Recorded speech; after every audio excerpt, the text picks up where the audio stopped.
स्वागत है बच्चों आप सभी का हमारे YouTube चैनल सेवर एकेडमी में। मैं बाबूराम बच्चों आज आप सभी के लिए लेकर आया हूँ रासायनिक संयोग का बच्चों थर्ड नियम। जी हाँ बच्चों, आज हम बात करेंगे गुणित अनुपात के नियम की। किसकी बच्चों? गुणित अनुपात के नियम की। तो बच्चों इस नियम का प्रतिपादन सन 1803 में जॉन डाल्टन नाम के वैज्ञानिक ने किया था। जी हाँ बच्चों, वही वैज्ञानिक जिन्होंने परमाणुवाद का भी सिद्धांत दिया था।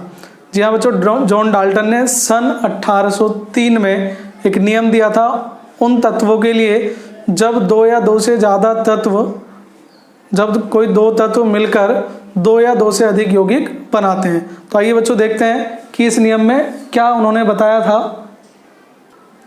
तो बच्चों देख लेते हैं। मान लीजिए मैं आपको दो एग्जाम्पल देता हूं बच्चों। ये जो नियम था ये उन यौगिकों के लिए था जब दो तत्व, कौन से बच्चों? दो तत्व, जैसे मैंने ले लिया हाइड्रोजन और ऑक्सीजन, परस्पर अभिक्रिया करके दो या दो से ज्यादा यौगिक बनाते हैं। उन सभी के लिए था। क्या था वो समझ लेते हैं। तो बच्चों मान लीजिए, चलिए बच्चों इससे पहले हम जान लेते हैं कि हमने दो कौन कौन से नियम पढ़े थे। तो बच्चों पहला नियम जो पढ़ा था हमने वो पढ़ा था द्रव्यमान संरक्षण का नियम, जिसे दिया था बच्चों लेवोसिए ने सन 1789 में। उन्होंने बताया था कि पदार्थ का जो द्रव्यमान है वो अविनाशी होता, ना तो नष्ट होता और ना ही उत्पन्न होता है। जो बच्चों हमने सेकंड नियम पढ़ा था वो पढ़ा था स्थिर अनुपात का नियम, जिसे जोसेफ प्राउड ने दिया था सन 1799 में। ठीक उसके 4 साल बाद बच्चों, मतलब 1803 में किसने दिया बच्चों? एक तो जॉन डाल्टन ने दिया है। जॉन डाल्टन ने 1803 में इस नियम को दिया है। ठीक है बच्चों, इससे पहले कब दिया गया था? 1799 में स्थिर अनुपात का नियम। तो मान लीजिए बच्चों दो तत्व हैं आपके पास, हाइड्रोजन और ऑक्सीजन।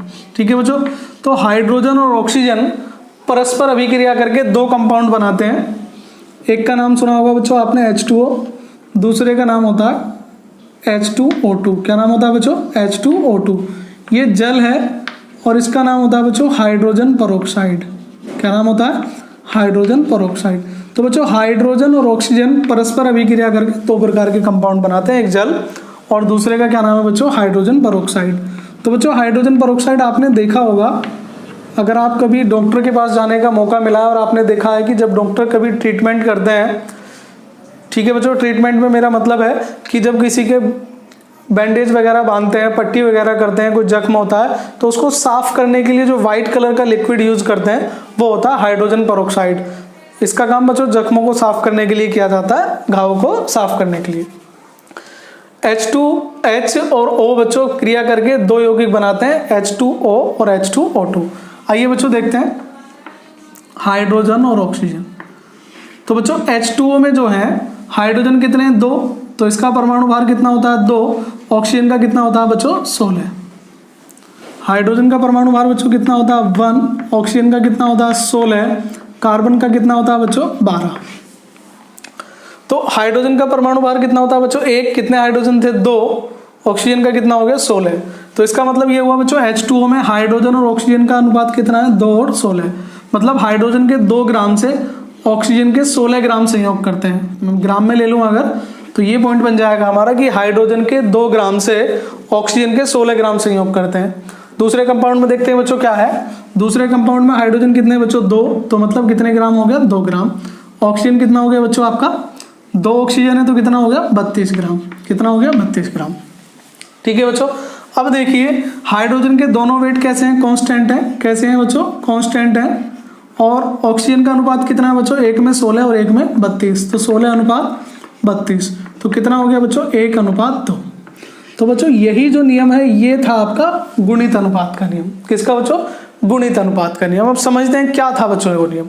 नियम था बच्चों कि जब दो तत्व परस्पर अभिक्रिया करके दो या दो से ज्यादा यौगिक बनाते हैं, तब एक तत्व के निश्चित भार से, कौन सा बच्चों? एक तत्व के निश्चित भार से। एक तत्व का बच्चों भार मैंने कैसा ले लिया? निश्चित ले लिया। एक तत्व के निश्चित भार से दूसरा तत्व सदैव भार अनुसार एक सरल अनुपात में क्रिया करता है। तो बच्चों पहला जो तत्व था वो कौन सा था? हाइड्रोजन। और हाइड्रोजन कितना है? 2 ग्राम। इसमें कितना है? 2 ग्राम। तो मैंने इसका वेट कैसा कर लिया बच्चों? निश्चित है, दोनों में इक्वल है।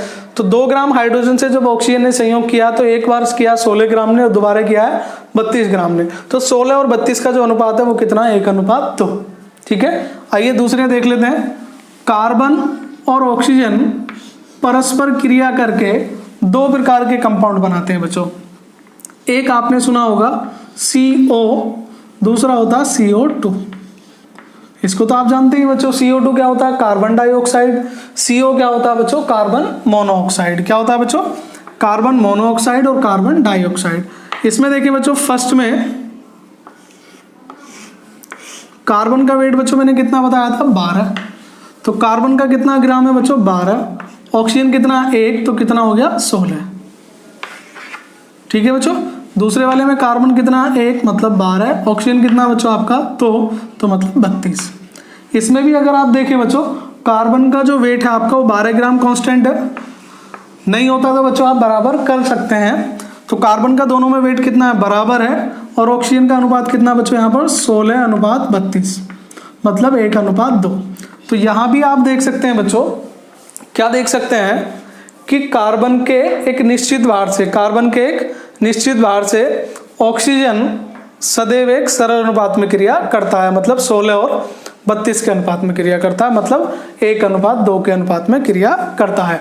तो बच्चों ये था आपका गुणित अनुपात का नियम। एक बार फिर रिपीट करता हूं कि जब 2 या 2 से अधिक तत्व, क्या बच्चों?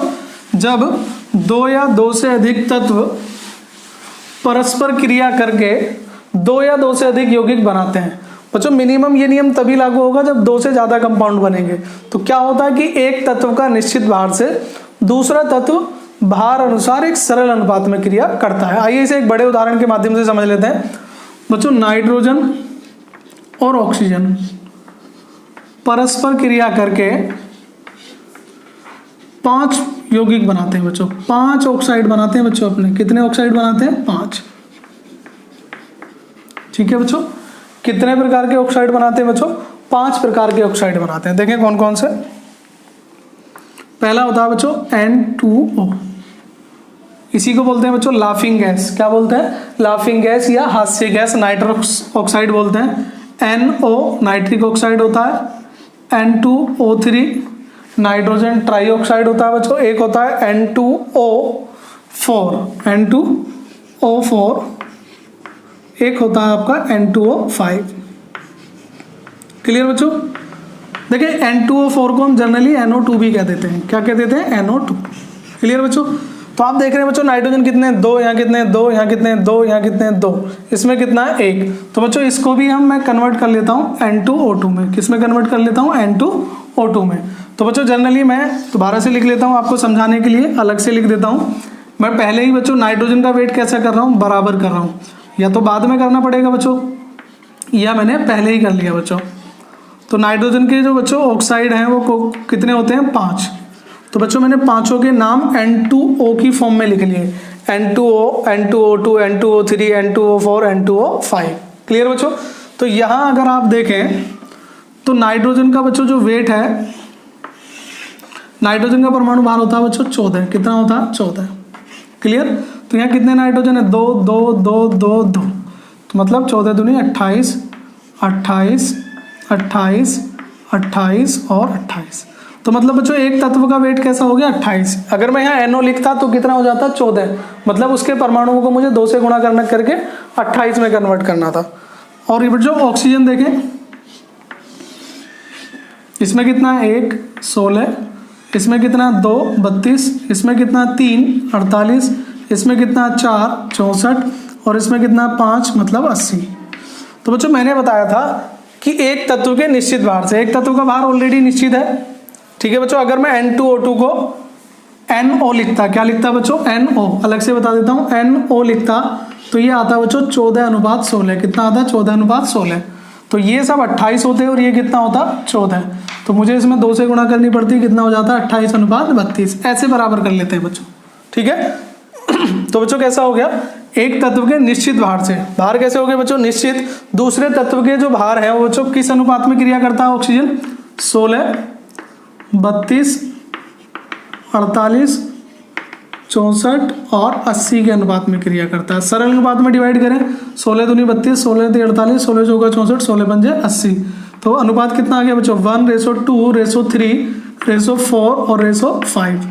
इसका मतलब क्या हुआ बच्चों कि नाइट्रोजन से एक निश्चित द्रव्यमान से, मतलब 28 ग्राम से नाइट्रोजन से जो ऑक्सीजन क्रिया करता है उनका अनुपात 1, 2, 3, 4 और 5, मतलब 1:2:3:4:5 का अनुपात होता है। और इसी को क्या बोलते हैं बच्चों, हम गुणित अनुपात का नियम बोलते हैं। किसने दिया था बच्चों, जॉन डाल्टन ने दिया था। कब दिया था, 1803 में दिया था, मतलब 4 साल बाद।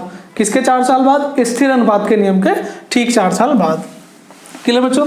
इसका भी चलिए हम एक एग्जाम्पल्स कर लेते हैं, क्वेश्चन कर लेते हैं।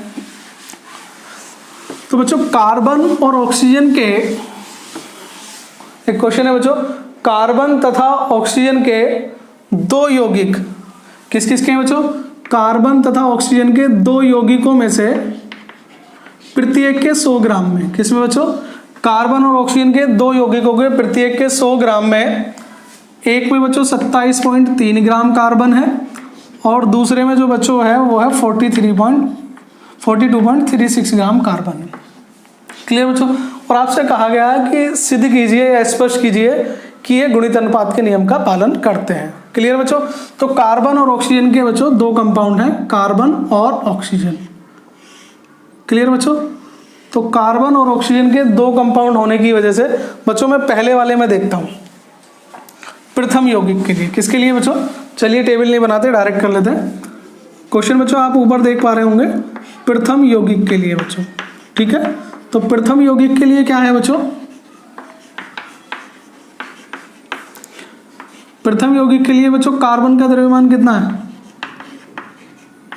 कार्बन का द्रव्यमान। तो बच्चों प्रथम यौगिक के लिए कार्बन का द्रव्यमान कितना दिया हुआ बच्चों, कार्बन 27.3 ग्राम, कितना दिया हुआ, 27.3 ग्राम। क्लियर बच्चों। और ऑक्सीजन कितना है इसमें, ऑक्सीजन का द्रव्यमान आप निकाल सकते हैं, कितना आएगा बच्चों, कितने ग्राम थे दोनों, 100 ग्राम है।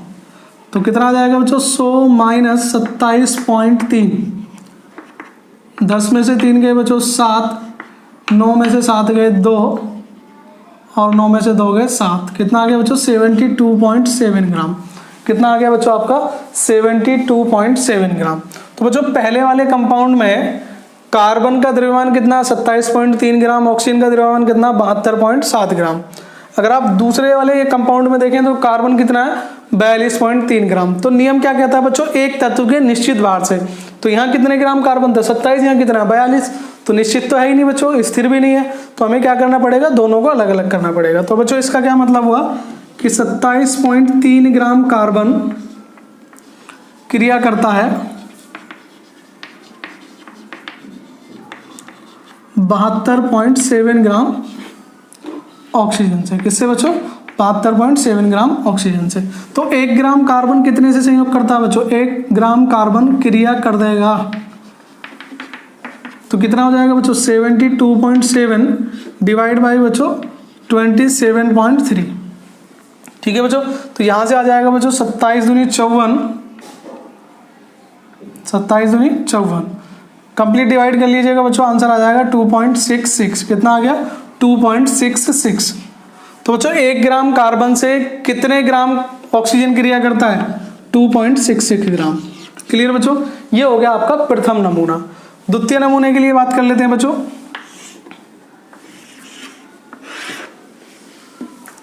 तो बच्चों द्वितीय नमूने के लिए, तो बच्चों द्वितीय नमूने के लिए कार्बन कितना है,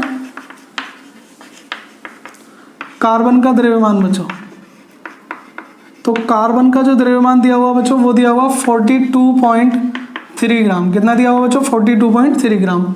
ऑक्सीजन का द्रव्यमान अगर आपको निकालना है तो बच्चों टोटल वेट कितना था, 100 ग्राम, कितना था, 100 ग्राम था दोनों का, तो 100 में से 42.3 सब्ट्रैक्ट कर दीजिए, तो कितना आ जाएगा बच्चों, 57.7 ग्राम, कितना बच्चों, 57.7 ग्राम। यहाँ तक क्लियर बच्चों। तो कार्बन देखें, यहाँ से भी बच्चों हमें क्या करना पड़ेगा, कार्बन का 1 ग्राम वेट निकालना पड़ेगा, 1 ग्राम। तो बच्चों 42.3 ग्राम कार्बन से ऑक्सीजन क्रिया करता है, कितने ग्राम ऑक्सीजन क्रिया करता है बच्चों, 57.7 ग्राम, कितना करता है बच्चों, 57.7 ग्राम। ये पहले वाले का हो गया बच्चों।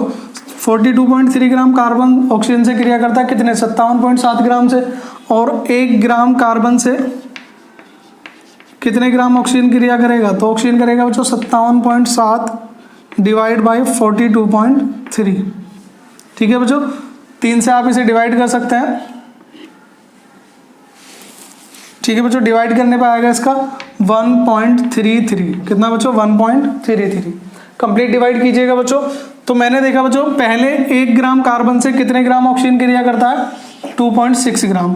दूसरे वाले में 1 ग्राम ऑक्सीजन से 1 ग्राम कार्बन से कितने ग्राम ऑक्सीजन क्रिया करता है? 1.33। तो बच्चों एक तत्व का वेट मैंने कैसा कर लिया? निश्चित कर लिया, मतलब कितना कर लिया? 1 ग्राम। कितना कर लिया बच्चों? 1 ग्राम। तो आप देखें 1 ग्राम कार्बन से क्रिया करने वाले जो 2 कंपाउंड है बच्चों, वो कितने कितने ग्राम है? 2:16 मतलब 2.66 ग्राम। पहले वाले में कितना है? 2.66 ग्राम। दूसरे वाले में कितना है? 1.33 ग्राम। तो अनुपात कितना हो गया बच्चों? 2:1। कितना हो गया? 2:1। तो यही क्या है बच्चों? गुणित अनुपात का नियम। एक बार फिर समझ लेते हैं बच्चों। क्वेश्चन ने कहा था कि 100 ग्राम आपका कंपाउंड था, कार्बन के 2 यौगिक थे और दोनों यौगिक में 100 ग्राम था। तो एक में 27.3 ग्राम कार्बन था, दूसरे में 42.3। मतलब एक में 100 ग्राम में से 27 ग्राम कार्बन है, तो ऑक्सीजन आ गया 72.7। तो दोनों को डिवाइड किया, यहाँ से निकाला 1 ग्राम कार्बन कितने ग्राम ऑक्सीजन से क्रिया करता है। ठीक इसी प्रकार हमने निकाला कि 1 ग्राम कार्बन कितने ग्राम ऑक्सीजन से क्रिया करता है। तो कार्बन का वेट बच्चों हमने कितना कर लिया? दोनों में 1 ग्राम। कितना कर लिया? 1 ग्राम। मतलब कार्बन के निश्चित द्रव्यमान से जो ऑक्सीजन द्रव्यमान क्रिया करता है वो होता है 2.66 और 1.33। तो दोनों का रेशो कितना आया बच्चों? 2:1। ठीक है बच्चों, तो उम्मीद करता हूँ ये वीडियो आपको पसंद आया होगा। मिलते हैं बच्चों नेक्स्ट वीडियो में, तब तक के लिए जय हिंद, जय भारत। सभी को ये वीडियो पसंद आया होगा। वीडियो को ध्यान से देखने के लिए आप सभी का धन्यवाद। बच्चों वीडियो को लाइक और शेयर करना बिल्कुल ना भूलें। अगर आप हमारे चैनल पर नए हैं तो चैनल को जरूर सब्सक्राइब कीजिए और सबसे पहले नोटिफिकेशन पाने के लिए बेल आइकन पर क्लिक करना बिल्कुल ना भूलें बच्चों। और इसी तरह हमारा साथ देते रहें। मिलते हैं बच्चों नेक्स्ट वीडियो में, तब तक के लिए जय हिंद, जय भारत। धन्यवाद।